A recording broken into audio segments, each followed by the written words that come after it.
On this Christmas Eve, the city below was a tapestry of light. A delicate dusting of snow, like fine sugar, graced the sidewalks. Storefronts gleamed with gilded lights and crimson bows. Young faces full of wonder were pressed against chilled glass, mesmerized by miniature trains and festive hats. Laughter echoed as couples hastened homeward, their arms laden with gifts, their breath pluming in the crisp air. A current of purpose moved through everyone. For each of them, someone was waiting, but not for him.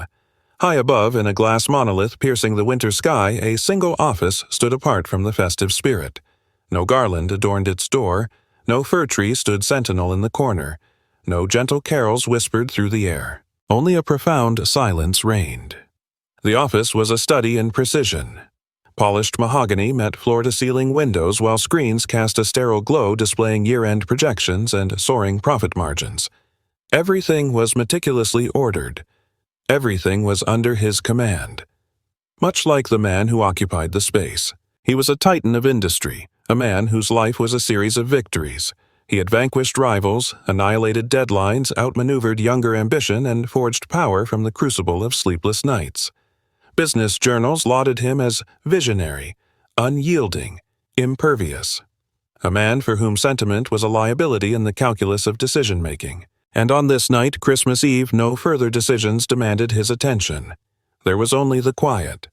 The clock on the wall measured the passing of 9 o'clock with an indifferent click. Outside, the snow began to fall with greater intent. Inside, the phone remained silent. No message appeared.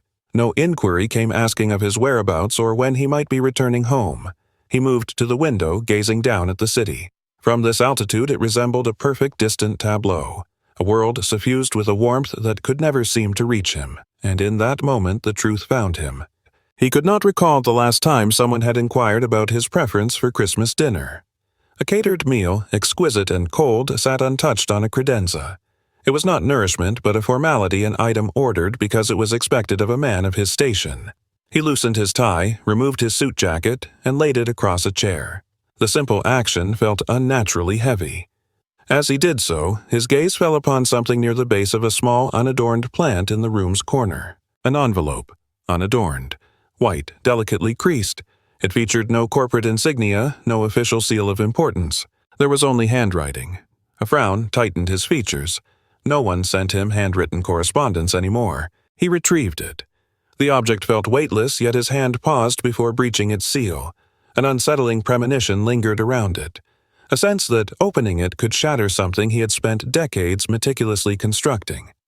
On its surface, penned in an unsteady, youthful script, were 7 words for Dad. Please read on Christmas. Not Sir, not his formal name, not the title he commanded, simply Dad.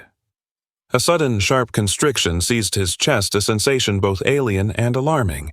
He did not open it immediately. He stood there, a solitary figure in a chamber built for dominion, clutching a message from someone small enough to believe that words held more value than currency. Deep within, he sensed the source of his fear. There are contracts that can be renegotiated. There are errors that can be erased with wealth. There are failures that can be buried beneath a mountain of success. But there are years that can never be reclaimed. There are milestones a child passes in your absence. And there are repercussions that never appear on a balance sheet. From the city below, church bells began to toll, heralding the sacred evening. Inside the glass tower, a man who had conquered all but his own heart finally turned the envelope over. He was unaware that the words within from his own daughter were about to splinter the perfect life he believed he had built, and force a confrontation with the one thing he had always outrun. He lowered himself into his chair with a deliberate slowness.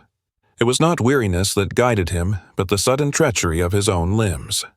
The CEO settled into the leather throne from which he had authorized billion-dollar contracts, dismissed hundreds without a flicker of emotion, and dictated the fates of entire corporations. Tonight, however, his hands possessed a slight tremor. He stared at the envelope once more as if prolonged scrutiny might make it vanish. The clock continued its relentless march. The city carried on with its celebrations. Down below, families were raising glasses and delighting in the sound of tearing paper. And he was here, unnerved by a single sheet of paper. At last, he broke the seal. Inside was a single page folded twice. The paper felt soft, almost fragile, as though it had been opened and closed a great many times.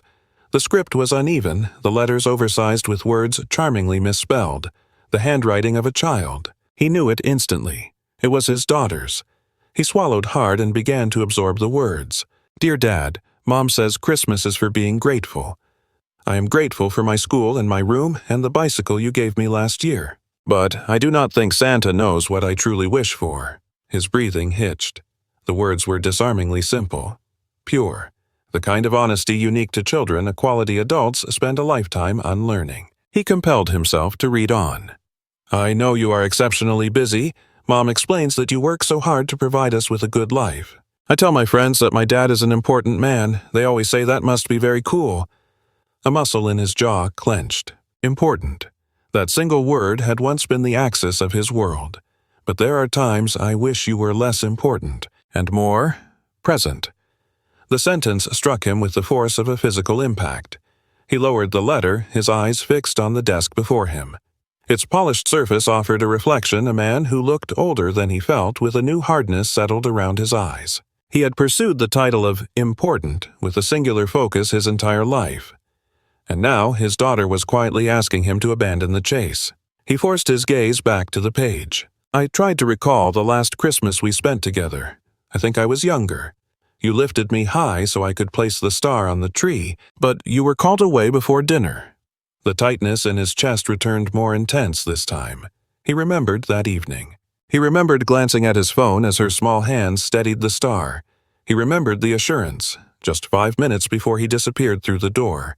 He remembered vowing to compensate for it later. "I do not need any presents this year. I know you can afford anything, but I have a sufficient number of toys already." There was a space on the page. Then came the line that finally undid him. "I just want one Christmas where your departure is not part of the day." The words began to swim. He was unaware that tears had gathered until one descended, landing on the paper and bleeding the ink. He had not wept in years. Not when colossal deals disintegrated, not when his marriage dissolved, not even when his physician warned that stress was stealing years from his life. But this was an entirely different matter. He read the final lines with deliberate care, as if a slower pace could forestall the inevitable end. "If your work prevents you from coming, it is all right. I will understand. I always understand. I just hoped you would know that I love you nonetheless." The words held no fury, not a hint of blame, merely a quiet resignation. And that quiet acceptance was the deepest wound of all. A child should never be made an expert in the art of abandonment, nor forced to love from afar. At the bottom of the page, a simple sketch concluded her message, a small stick-figure girl beside a taller, suited man. A Christmas tree stood as a barrier between them. Beneath it, a fragile inscription read, "Perhaps next year." He shut his eyes, but the silence in the chamber became a suffocating weight. Ghosts of memory, long interred beneath a lifetime of ambition, rose unbidden. Birthdays overlooked. Holidays rescinded. Messages left unheard, always deferred to a later that never came. The promise of later had once seemed infinite. Now it had vanished completely. He rose suddenly, traversing the room as if caged by the enormity of his own remorse. His phone vibrated on the polished desk, a summons from his board, a reminder of a dawn meeting. For the first time in his entire professional life, the summons meant nothing. He returned to the window, pressing his hand to the frigid pane. Far below, a father hoisted his daughter onto his shoulders to behold the festive lights, and her laughter drifted up faint and pure. It was a sound he now recognized as a stranger in his own residence. His thoughts turned to his daughter, likely asleep, or perhaps only feigning it. Was she wondering if this Christmas would echo the emptiness of the last? His gaze fell once more upon the letter, upon the drawing, upon the declaration, "I always understand." And somewhere within him something fractured, not with a roar, but with a quiet seismic shift that could no longer be denied. He reached for his phone, his thumb swiping through the digital tapestry of his life. Every hour a fortress. Meetings, conference calls, commitments, every last one a shackle of his own making. Then, with a slow, deliberate motion, he began to dismantle it all. One appointment at a time. The device pulsed with automated acknowledgments, the quiet protest of the empire he had constructed. Yet he persisted. He seized his coat, but as he moved toward the door, a flicker of doubt arrested his stride. For an instant, a cold dread took hold. What if the hour was too late? What if her faith in him had finally been extinguished? What if his arrival would only illuminate the stark memory of his absence? He cast a final glance at the letter, and a whisper escaped his lips, meant for the shadows alone. Not this year. He extinguished the lights, and the towering monolith of glass fell into darkness. And so, for the first time in decades, a titan of industry turned his back on his kingdom on Christmas Eve, not in pursuit of fortune, but in pursuit of the father he was always meant to be. The descent in the elevator felt more protracted than ever before. He stood in solitude, his image refracting endlessly in the mirrored panels as the floors fell away, 38, 37, 36. Each number a year being shed a year spent ascending away from all that truly mattered. The folded letter remained in his pocket, a palpable weight with every breath he took. As the doors parted, the cavernous lobby was all but deserted, the marble amplifying the sound of his solitary steps. A security guard looked up, a flicker of surprise in his eyes at the late Christmas Eve departure. "Good night, sir," the man offered. The CEO stopped. No one had ever wished him a good night, only a productive one. He gave a single curt nod and stepped into the biting air. The snow struck his face sharp, pure, and shockingly real. It was a sensation that jolted him, a man long insulated from all discomfort and from life itself. His chauffeur emerged from the vehicle, opening the rear door with practiced efficiency. "Home, sir?" he inquired. The CEO paused, the word hanging in the frigid air. For years, home had been a silent edifice of costly furnishings and hollow reverberations. Tonight, it signified something more. "No," he replied. "To my daughter's house." The driver's eyes met his in the rearview mirror, a brief moment of surprise before returning to the road. The car merged into the river of light, a current of humanity flowing toward warmth and festivity. As the city blurred past, the relentless tide of memory began to rise. He recalled the first school play he missed, a promise broken. He had even practiced his words of praise for her performance. But a transaction had lingered. They always did.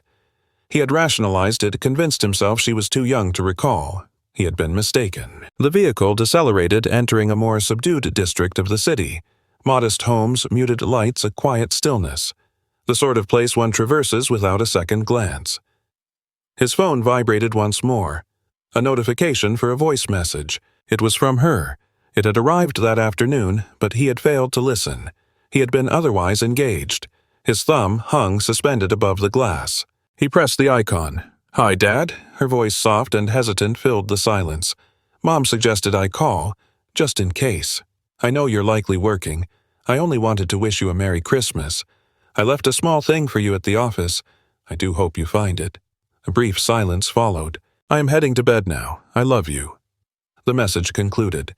He stared blankly through the window, his jaw set like stone. She had anticipated his silence, and yet she had called all the same.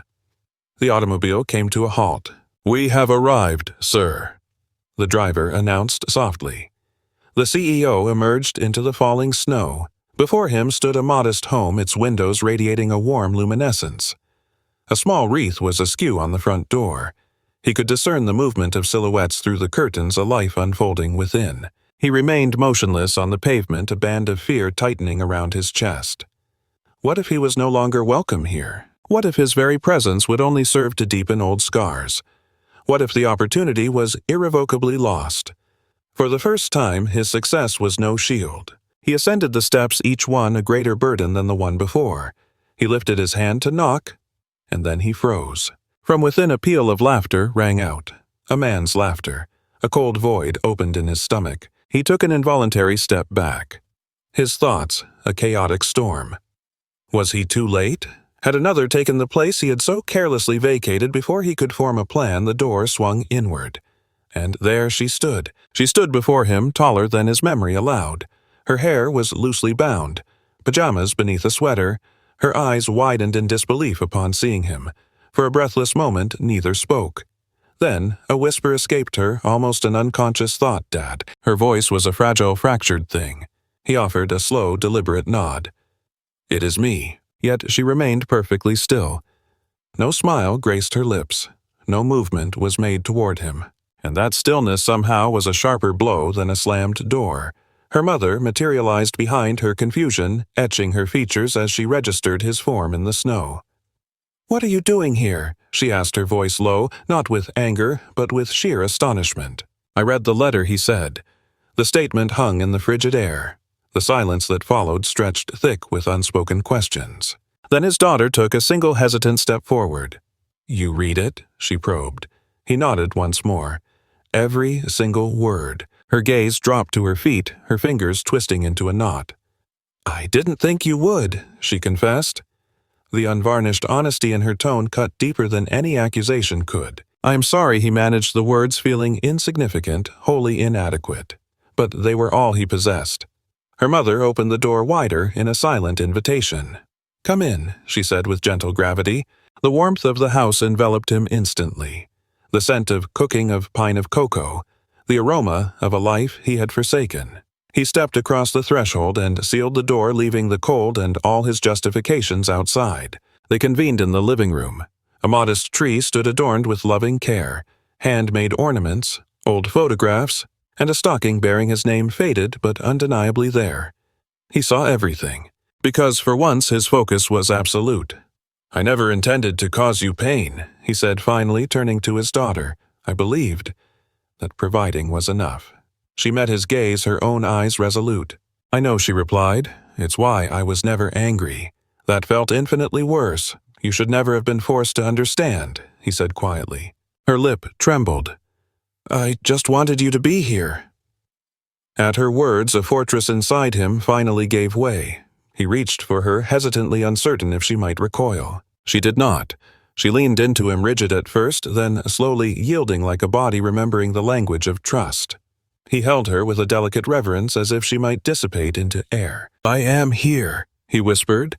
"I am not leaving tonight." Her tears soaked the fabric of his coat. Behind them, her mother turned away, discreetly wiping at her own eyes. Later, they shared a meal. It was nothing elaborate. Soup, bread, dessert from a package. But to him, no banquet had ever been so profound. After dinner, his daughter presented him with something more. Another sheet of paper. "I wrote this too," she said. "But I never sent it." He unfolded it with careful hands. "If you ever come back, I won't ask why you were gone.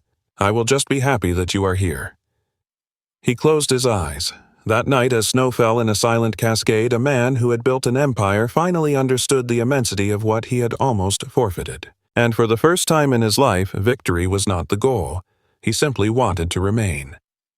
Morning arrived with a soft stillness. Snow still clung to the window frames, but the sky had softened from a deep indigo to a pale, misty gray. The house was warm, filled with the gentle cadence of a morning in no hurry, a kettle beginning to sing, footsteps padding on the floor, the low hum of the furnace igniting. The CEO awoke on the couch, momentarily lost. The ceiling was not vaulted. The room was not silent. There were no glass walls overlooking a city that never slept. There was only a crocheted blanket pulled to his chest and the faint, sweet scent of cinnamon. Then it all returned to him. The letter. The rap upon the door. Her arms around him, uncertain yet undeniably real. He sat up with caution, careful not to disturb the blanket his daughter had placed over him in the depths of the night. He had stayed. The thought settled in his chest with a complex ache, a feeling akin to both relief and dread. In the kitchen, his daughter stood perched on a chair, intently stirring a mug. She glanced over her shoulder as he moved. "You're awake," she stated simply. "I am," he responded. She paused. "Mom says you can have breakfast with us, if you want to." The final phrase, "if you want to," carried immense significance. "I want to," he said, perhaps too quickly, then more softly. "Very much so." She gave a slight nod as if filing the information away. Breakfast was simple. Eggs, toast, juice poured slightly beyond the brim. Nobody rushed. No phone was consulted every 2 minutes. He was aware of his daughter watching him, not overtly, but in quick stolen glances, as though she were trying to determine if he was real or merely a fleeting apparition. "So, how long are you staying?" The question from her mother silenced the room. He had spent the night rehearsing his answers. Apologies, promises, detailed explanations. None of them felt true. "I don't know yet," he answered with stark honesty. "But I don't want this to be just a visit." He saw his daughter's fingers tighten around the ceramic of her mug. Her mother observed him for a long, searching moment. "You have said things of that nature before." "I know, and then your work intervened, yes." The silence resumed its weight. "I am not asking for your trust," he said finally. "I am asking for the chance to prove myself worthy of it." That afternoon, he did something he had not done in years. He did nothing at all. He did not open his laptop. He did not answer calls. He did not step outside to just check on one thing. He sat on the floor while his daughter shared her drawings explaining which teachers she favored and which ones inspired a bit of fear. He learned the names of her friends, the songs that she played on a loop when sleep was elusive. They took a walk in the pristine snow. He assisted her in building an asymmetrical snowman that listed precariously. She laughed a true and unburdened laugh. And with each note of her laughter, a quiet internal voice whispered, "This is what you so nearly lost forever. But change is rarely without its opposition." That evening, his phone began to ring. The screen lit up, displaying a name he had not ignored in 2 decades, the chairman of the board. He stared at it, frozen. His daughter's perception was immediate. "Aren't you going to answer?" that she inquired as he met her gaze, seeing the faint shadow of worry gathering in her eyes. "No," he answered, setting the device screen down upon the table. "Not this evening." Yet the phone continued its summons, relentless and insistent. Later, once their daughter was asleep, her mother faced him across the kitchen table. "You cannot simply vanish," she began softly. "Not from that life, not from theirs." "I am aware," he replied, "but I can no longer afford to vanish from hers." She exhaled slowly. "I cannot bear to see her wounded again, nor can I." "Then you must comprehend this," she stated quietly. "A single appearance does not remedy years of absence." "I do not expect it to." She observed him for a long moment. "Good." The days that followed proved more challenging than he had ever anticipated. It was not a matter of logistics, but of restraint. A lifetime of impulse urged him toward a swift solution. A lavish purchase, a grand event, an attempt to convert guilt into spectacle. But children place no faith in spectacle. Their trust is earned through patterns. On the 3rd morning, he proposed he walk her to school. She hesitated. Then she gave a slight nod. Their initial walk was wrapped in a profound silence. Other parents offered greetings, a mixture of politeness and curiosity. Some knew his face, others did not. At the school gate, she paused. "You will be back, won't you?" she asked, a fragile attempt at nonchalance in her tone. "Yes," he affirmed. "I will be right here." She nodded, hesitating for a beat. "You have said that before." He knelt, bringing their eyes to the same level. "You are not required to believe me yet," he told her. "Just watch." Her eyes scanned his seeking truth before she turned and hurried inside. That afternoon, he stood waiting beyond the school gates. A deep chill permeated his coat as melting snow soaked through his shoes. He remained perfectly still. As the bell chimed and children streamed forth, her gaze swept across the throng of people, and then she found him. Her pace faltered, slowing to a walk, and then a smile bloomed on her face. Later that evening, alone once more on the sofa, his phone vibrated without cease. Emails, accumulated deadlines approached, and the consequences began to crystallize. He understood what was imminent. The choice he had evaded for years had finally become tangible. One cannot be fully present in 2 lives that demand one's entirety. Something was destined to fracture. The following morning, he placed the call. Not to his daughter, but to his company. "I am stepping back," he stated with composure. Effective immediately. Disbelief echoed from the other end of the line. "You are not able to do that." "I am able," he replied, "and I am doing so." After ending the call, a tremor ran through his hands. It was not born of fear. It was born of relief. He entered the kitchen where his daughter sat coloring. "I will not be gone so often anymore," he said. She raised her eyes to his. "Do you promise?" He paused a moment of profound wait, then gave a slow nod. "Yes." She offered no cheer. Instead, she simply rested her head against his side and resumed her coloring. This was the quiet language of trust. Slow, fragile, growing, and he understood this was merely the prelude, because staying would demand a greater courage than leaving ever had. The first tremor arrived in silence. A news bulletin glided across his phone's screen as he stood at the kitchen sink rinsing a mug his daughter had left behind. CEO resigns, abruptly, markets in turmoil. He did not open the link. He already knew the contents of the story. By midday, the calls commenced. Board members, investors, former allies who once lauded his ambition now spoke with cutting tones and frayed patience. His absence was more than an inconvenience, it was a contagion. He had engineered a machine that relied on his perpetual motion, and he had just pulled the switch. He silenced the phone, slipping it deep into a coat pocket.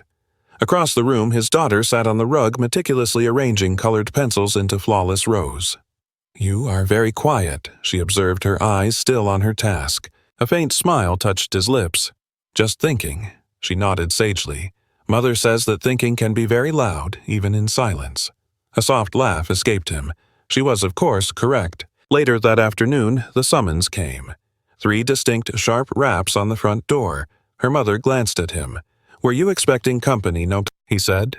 When he opened the door, 2 men and a woman stood on the threshold, clad in dark coats, their expressions meticulously neutral. "Mr. Reynolds," the woman began, "we must have a word with you." The living room seemed to constrict around them. They took their seats. Their words were measured, deliberate phrases. The matter of shareholder confidence, certain legal obligations, the necessity of damage control. And then came the sentence that stilled his daughter's hand, her pencil frozen above the page. "Should you fail to return in a public capacity by Monday, the board will convene a vote on your permanent removal." A profound stillness fell over the room. His daughter looked up. "Are they taking your job away?" He did not respond at once. "Yes," he said at last, "that is a possibility." Her brow creased with a familiar concern. "Is this happening because of me?" The question was a blade piercing through his composure. "No," he answered swiftly. "This is never because of you, but children have a way of hearing the words that adults leave unspoken." That night, long after she had fallen asleep, he sat alone in the darkened living room. The house was silent, but it was no longer empty. Therein lay the profound difference. He gazed at the phone resting in his hand. A single touch and his former life would surge back to reclaim him. Apologies would be issued. Statements released, the machine reactivated, and in an instant, he would be gone all over again. The words from the letter echoed in his mind. "I just want one Christmas where you don't have to go." A sudden tightness constricted his chest. In the hushed hours before dawn, he detected the softest of footsteps. She materialized at the end of the hall, clutching her blanket. "I had a terrible dream," she breathed. Instinctively, he opened his arms. She folded into his lap, a small, warm presence, her head finding refuge beneath his chin. "They were shouting at you," she whispered. "And you were leaving again?" He shut his eyes against the image. "I am here," he assured her. "I am not going anywhere tonight." She nodded, yet her small hands tightened their hold. The following morning, her mother's gaze was analytical as he prepared breakfast. "You have reached a precipice," she stated softly, "and I will not feign ignorance of what this is costing you." "I'm aware," he answered. She paused, choosing her words with care. "I won't compel you to choose us over your world, but I must ask for your honesty." He gave a slow nod. "I am overcome with fear," he conceded, "because if I return, I cannot trust myself to come back here." Her eyes fell. "And if you choose not to, then I forfeit the only existence I have ever known." Her gaze met his, "And perhaps you will gain the one you were always meant to have." That afternoon, his daughter returned from school with an uncharacteristic quietness. At the dinner table, she merely moved the food on her plate. "Did something trouble you today?" he inquired. She offered a slight shrug. "My friend Lily mentioned her father also works constantly," she said.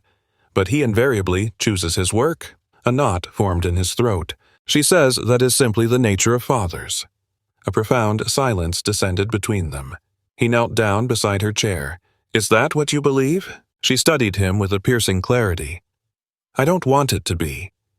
Later that night, he sat before a blank document in the guest room, a formal statement. A statement that possessed the power to salvage his reputation or to utterly dismantle it.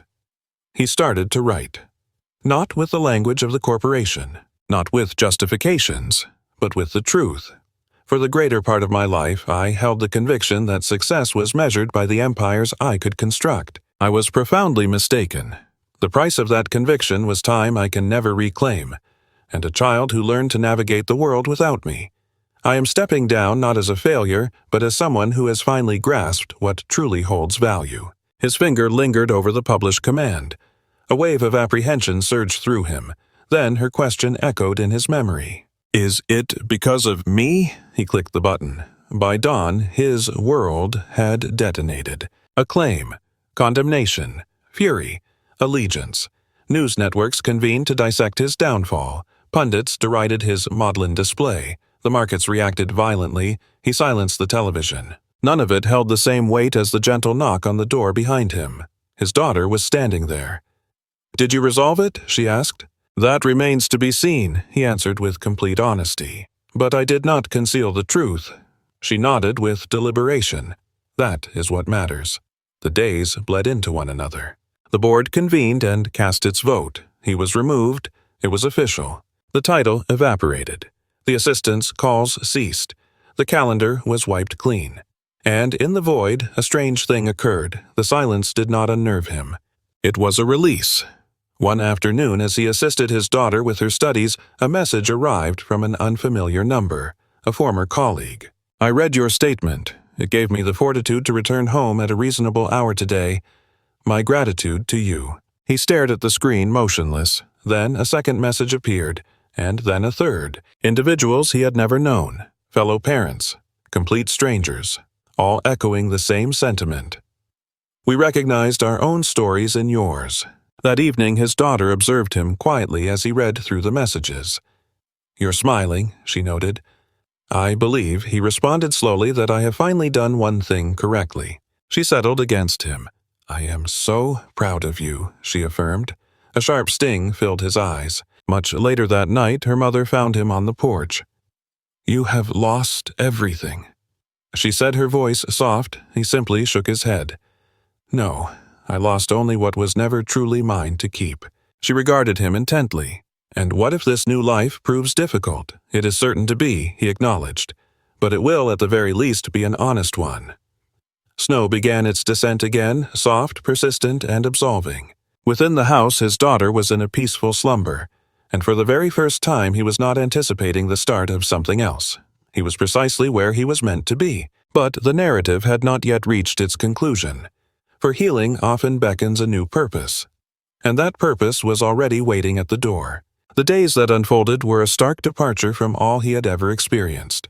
There were no demanding emails awaiting his attention upon waking, no assistants at the door, no rigid calendar commanding each hour. Initially, the profound quiet was unsettling. He would wake before sunrise, from sheer force of habit, his heart pounding, convinced he was late. Yet there was nothing to rush toward, only the gentle rhythm of the house and his daughter's steady breathing from down the hall. He sat at the kitchen table one morning, contemplating his coffee as steam drifted into the air. For the first time in many years, he posed a question he had long deferred. Who am I? When I am no longer essential to everyone else, the answer did not manifest itself immediately. True recovery seldom does. It was his daughter who perceived the transformation before anyone else. "You no longer wear your suits?" she remarked one afternoon amidst the quiet rhythm of folding laundry. A ghost of a smile touched his lips. "Do you miss them?" She wrinkled her nose. "They always seemed so constricting." "They were," he conceded. Her gaze lingered on him, a thoughtful, searching look. "You've changed." His reply was a single questioning word. "How?" She gave a slight shrug. "Softer." The word echoed in the silence between them, settling deep within him. Softer. It was not a synonym for weaker, nor did it mean diminished. It simply meant human. A new cadence began to shape their days built on genuine connection. Mornings were no longer governed by the tyranny of the clock, but by the quiet walk to her school. Afternoons unfolded at the kitchen table, a space where he deciphered her frustrations and the sparks of her brilliance. He discovered her affinity for stories of redemption of characters who stumbled before they soared. He memorized the sign of her anxiety, her gnawed nails, and the low hum of her concentration. This was a currency beyond any market, yet some evenings were more difficult. There were nights when the specter of doubt would visit, a chilling whisper suggesting he had sacrificed an empire for something ephemeral and precarious. He would sit in the darkness, staring at ghosts of old headlines on his phone, wondering if he had committed the ultimate folly. On one such night, her mother joined him on the couch. "You are in mourning," she observed softly. "I haven't lost anyone," he countered. She shook her head with a knowing sadness. You lost the persona you were certain you had to maintain. The breath he let out was slow and heavy with unspoken weight. The statement resonated with a stark, unsettling truth. A few weeks later, a call came from the school. They required volunteers for a literacy program. A refusal formed on his lips a familiar instinctual defense. Then he saw his daughter watching him, her eyes a delicate balance of hope and wariness. "I can help," he said. On his first day seated in a small classroom thrumming with the restless energy of children in mismatched shoes, a profound anxiety gripped him more potent than any he'd felt before a board meeting. As he opened the book, his first words faltered a brief tremor before his voice found its resolve. A quiet settled as the children leaned forward, captivated. They were listening. Then a small hand rose. "Will you be returning each week?" The inquiry caught him off guard. "Yes." He found himself answering the affirmation, a surprise even to him. "I will." On that day, something fundamental realigned within him. Not with a thunderous revelation, but with a deep, resonant change. He began to offer more of his time. Reading, assisting with lessons, mending broken shelves. He became a repository for stories that were not his own yet echoed with a strange familiarity. Children who struggled against the odds, parents stretched to their limits, teachers accomplishing more with less. In their faces he saw reflections of his daughter, and in their struggles he saw his own. One evening, as they walked home in the fading light, her small hand found its way into his. "You like helping," she stated simply. "I do," he replied. A smile graced her lips. "You are good at it." That evening, he opened a notebook not to architect a corporate strategy but to sketch out concepts. Small, unassuming ideas for making a difference far from the glare of headlines. The weeks bled into months. The media's sharp focus blurred, then vanished. The market, ever restless, moved on. The world always does. But in the void left behind, something else was taking root. Trust. It manifested in the questions his daughter no longer asked. Her inquiries about his presence were replaced by the quiet certainty that he would simply be there. One afternoon, she returned from school bearing a flyer crumpled and worn. "They intend to close the old community center," she said, her voice hushed. "The one with the story hour." He felt a sudden sharp constriction in his chest. "Why?" "The funding has run out." He studied the notice, then lifted his eyes to meet hers, a silent, weighty exchange passing between them. "What if," he began incautiously, "it did not have to close?" Her eyes widened in astonishment. "You mean, save it?" "Possibly," he replied, "but only if we proceed in the right way." Their discussion extended deep into the night, a dialogue not of capital, but of cause. They spoke of what the center represented to children from turbulent homes and the profound importance of a sanctuary. He began to make inquiries not with the authority of a CEO, but with the humility of a neighbor. Former colleagues extended aid. Teachers volunteered hours. Parents contributed books, time, and expertise. The center's doors reopened without ceremony. There was no press conference, no commemorative plaque on the wall. There was only the sound of laughter. The first evening he watched his daughter read to younger children, her voice, a beacon of confidence and kindness, a powerful emotion constricted his throat. Her gaze met his across the room and she smiled. Afterward, she hurried over. "Did you see?" "I saw," he affirmed. "You were magnificent." She paused for a moment. "I learned it from watching you." The words struck him with an unexpected force. "But I was so often absent." He confessed, his voice barely a whisper. She merely shrugged. "But you are here now." And in that simple declaration he understood the nature of forgiveness. It was simple, unadorned, and absolute. Later, as they sat on the porch while snow began to drift down, she rested her head on his shoulder.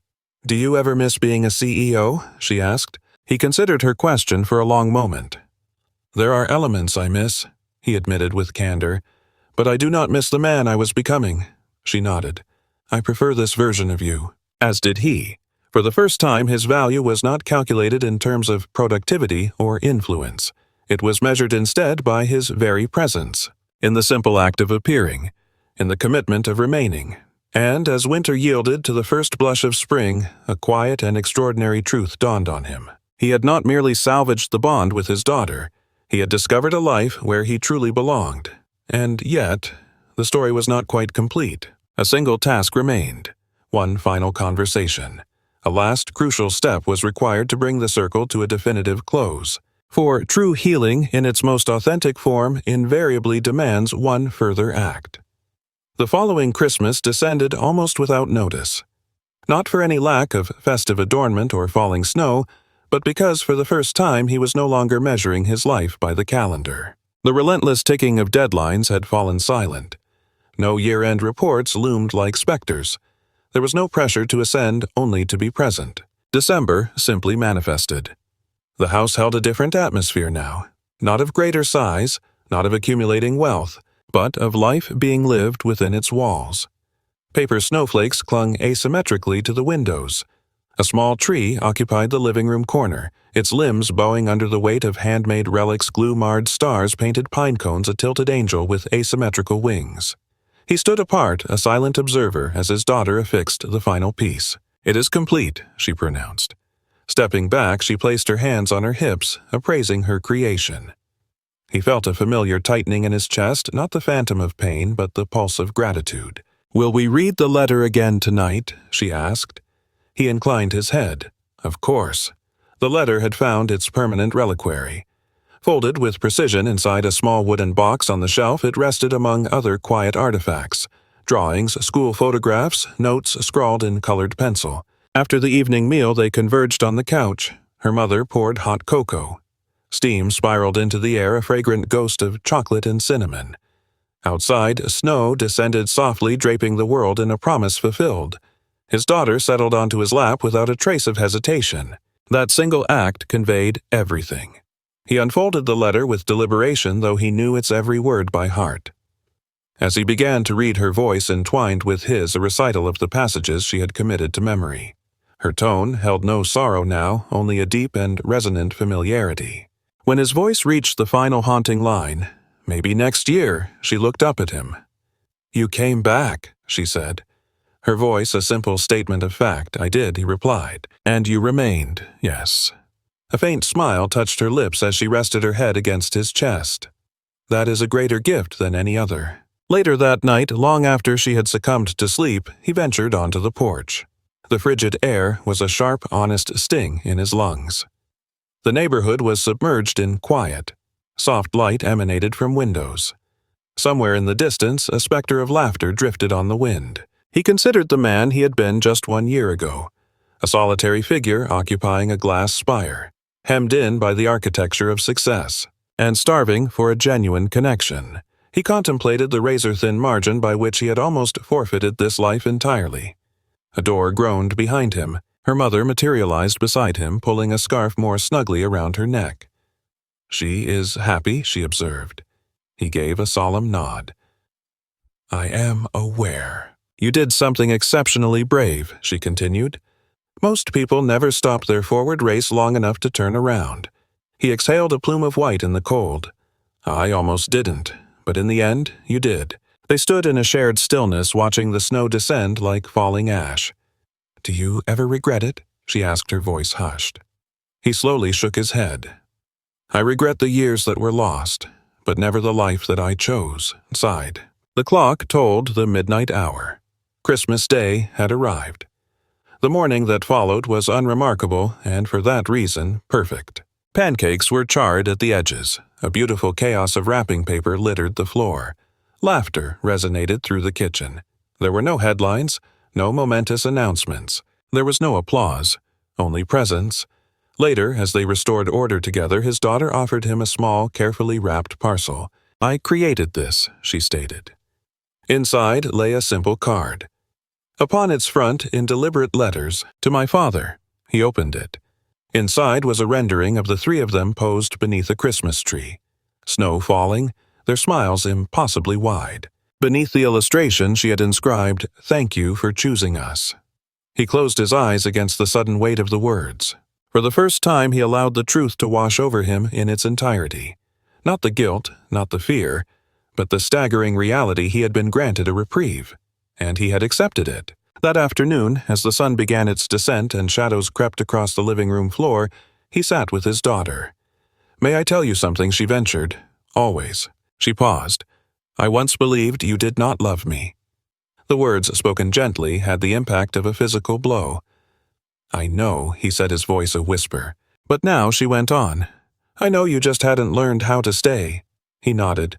"I had not, but you learned." "Yes," he breathed, "because you were my teacher." She smiled, a look of profound satisfaction on her face. As evening descended, they made their way back to the community center. The room thrummed with the life of children and families. The sound of voices echoed a warm and living thing.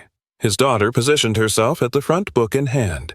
He watched as she began to read, poised, serene, benevolent. A girl raised her hand. "Why are stories so important to you?" His daughter considered this for a moment. "Because stories are a reminder that we are not alone," she answered. He felt his throat constrict. That night, as they secured the final lock on the center, his daughter's hand slid into his. "Next year," she remarked with a studied casualness, "we ought to invite everyone." He smiled. "I think that is a magnificent idea." They walked toward home under the ceaseless fall of snow. There was no urgency. There was no destination more vital than the journey itself. And as he looked down at the child beside him, no longer waiting, no longer questioning, he grasped a truth that would haunt him for the remainder of his life. Success can erect the framework of a future, but it is love that makes it a place worth returning to. And sometimes, all that is required to alter everything is a single letter, written by a child with the audacity to believe that a man could still make a different choice. Some stories do not resolve with a burst of fireworks. They conclude with a quiet decision, a choice to return home, a choice to remain, a choice to love someone more than the life that was constructed in their absence. This was never the chronicle of a CEO who forfeited his empire. It was the revelation of a father who, in the quiet aftermath, discovered his true north. For, while success can command the world's attention, it is presence that sculpts the heart of a child. And sometimes the most courageous act is to finally stand still just long enough to hear the one voice that never stopped believing. If this narrative resonated with you, perhaps you might pass its echo along to someone who needs to hear its whisper today. And if you, too, believe in the grace of a new beginning, in the quiet fortitude of the human spirit, and in the profound power of choosing family. Before the final curtain falls, do subscribe to our channel. Signal your appreciation with a like, and honor us with your thoughts below. Who represents the journey home for you? We are grateful for your time. Until we meet again, remain compassionate. Remain present, and never doubt the immense power of a single simple letter to alter a destiny.